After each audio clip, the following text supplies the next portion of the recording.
let's talk about the 3 reasons that you are feeling stuck, especially if you are a smart person with ADHD. This video is for you if you have downloaded all the planners, you've read all the books, and you are still finding yourself stuck getting things done every day. You're probably like most of my clients. They are smart, they are self-aware, they know what they should be doing, and they're just not able to do it. They think that there's something wrong with them. And here are 3 of the hidden reasons that you may be feeling stuck, and they're the ones that keep them stuck too. If we haven't met before, I am Catherine Sanders. I'm a coach. I work at Lightbulb ADHD. I specialise in executive function strategy for adults with ADHD and teenagers. Before we begin, take a second and download my Overload Reset Guide. It's a 5-minute tool to help you spot what is actually filling up your brain capacity and then reset with micro tools so that you can get back into flow without another ADHD app or planner in sight. Today, I'm going to talk you through the 3 biggest traps that I see on a day-to-day basis. This happens even when people are super smart. In fact, I think it's worse because you feel like you ought to be able to get yourself out of the hole. That's not how it works with ADHD, unfortunately. But I am here to make sure you go in the right direction. What you don't need is another pep talk, another pull your socks up, or more fairly vacuous content about how you just need to hack your dopamine. What you need are deep structural insights that change how you support your brain from the ground up. Reason number 1 you are likely to be feeling stuck is you are still using tools that are designed for vanilla brains. When I say vanilla brains, that's not an insult. It's just that people I work with tend to be creative. They tend to be big thinkers. They tend to be the dreamers, the people who have big ambitions and goals, and yet who find themselves getting stuck on things like planning, taxes, day-to-day life. Vanilla brains don't have that kind of problem. And wonderful, I'm very pleased for them. But what happens is when we try to use motivation and planning tools that are designed for vanilla brains, we get even more stuck. And this has happened to me before, with coaches as well as with planners and apps and all kinds of things. It's why I don't use SMART goals with clients. The reason is they assume a fairly constant flow of energy, of motivation, of focus, and a very low resistance to actually getting things started. We know that that is not how it works if you have ADHD. Here's an example, the classic to-do list. These are a pain in the behind. They bury the how, they bury the why, they bury the steps, and all you actually have is a list of outcomes. And is it any wonder that you then struggle to get started? Because as soon as you look at the outcome, your brain needs all of that other information. It freezes while it accesses all of the, what do I need? Where is that thing? And how do I do this again? And oh wait, and before we know it, we have lost any momentum that we might have had to get started. And this is because your working memory is completely overloaded by the time you unpack that thing on your list. And all we end up with is guilt instead of momentum. So dump the traditional to-do list. That is not for you. What I find really helpful is a process that Jeff Copper of Dig Coaching created called cognitive ergonomics from the inside out. We start from where you are.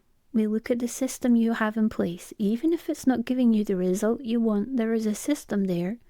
And then we redesign how you're going to get from A to B using things that work for you.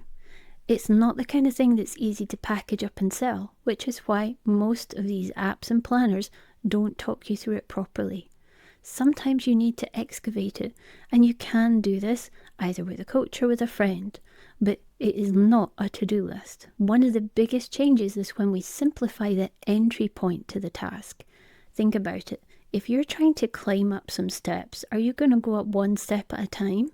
Are you even going to go up the ramp? That would be much easier than any steps, right? So let's find the ramp that gets you started with you almost not noticing. If you can, let me know in the comments which a productivity tool or planner that you were convinced was going to work flopped for you. Have you worked out why? The second reason that you may be getting stuck is you are focusing on the symptoms and not the structure. Sometimes when people come to coaching, you say, I want to focus more.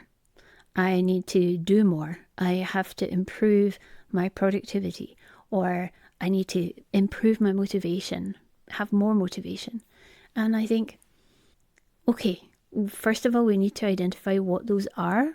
What do you mean by focus? What do you understand motivation to mean? And then, how are you proposing we do that? It is true, neuroplasticity is a thing, and we can change how our brains respond.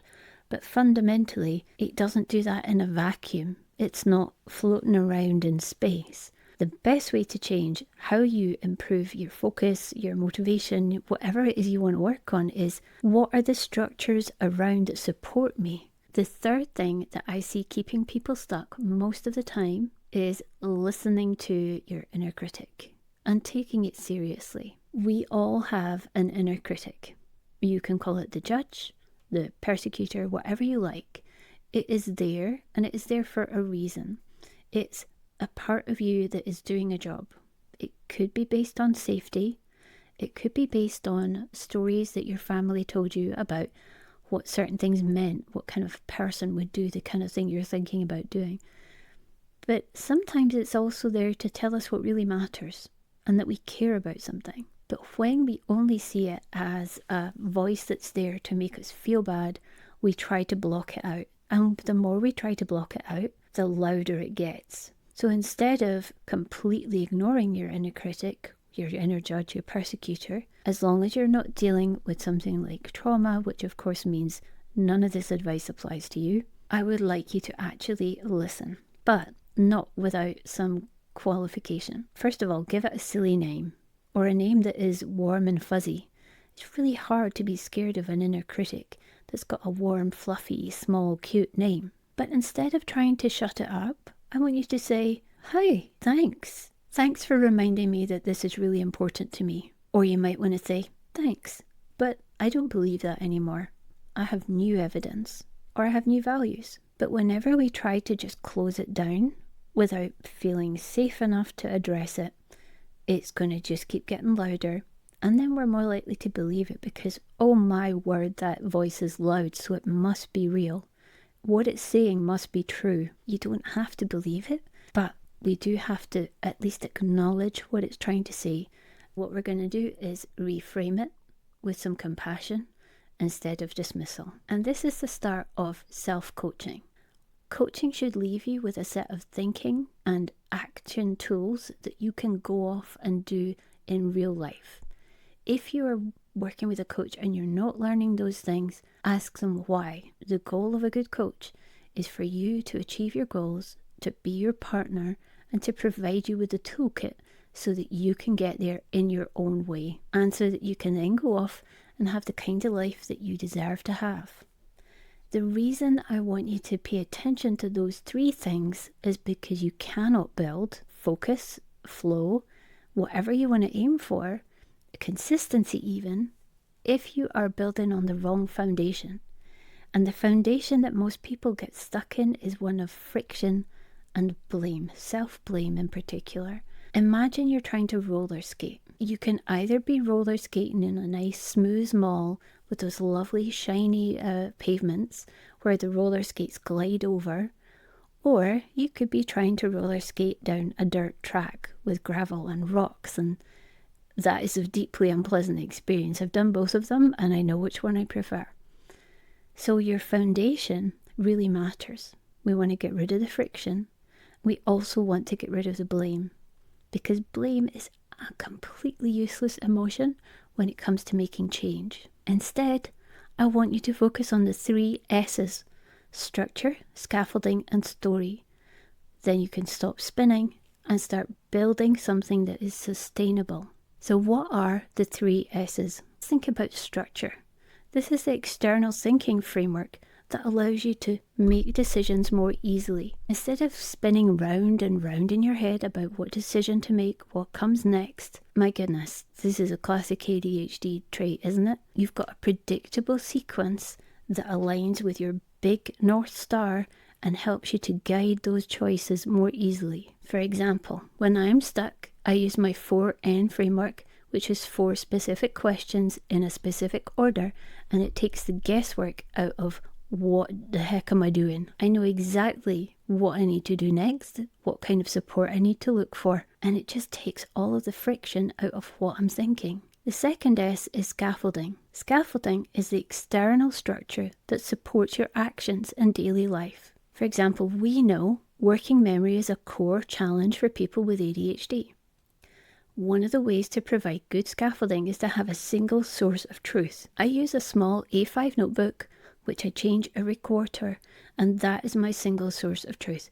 If it's not in the notebook, there's a good chance I'm going to forget it because that is my external working memory. Yes, I keep things in Notion and my phone notes and stuff like that, but it all goes into the notebook because that is my single source of truth. And it's the one that allows me to process the information while I'm writing it down. The third S, and possibly the most important one, is your story. And that is the inner shift in belief from I am broken to, hey, I just need different tools. I can figure this out. When you stop trying to fix yourself and start designing life how you actually need it to work, it's probably because your inner story has changed. Story doesn't mean that you're making stuff up. There's a belief that floats around on the internet that if a coach mentions story, they're somehow diminishing what it is you've just said. That couldn't be further from the truth for me anyway. There's a wonderful book called Story Thinking, and the author explains how storytelling and story thinking is one of the most powerful ways to create change, to achieve goals, to actually think. And it's how our brains are meant to work. There's a whole bunch of evidence for this, but story thinking and the stories that we give ourselves are so important. We need to give ourselves space to look at what those are and then change them. For example, if you come and say to me, I just can't focus, where do we go from there?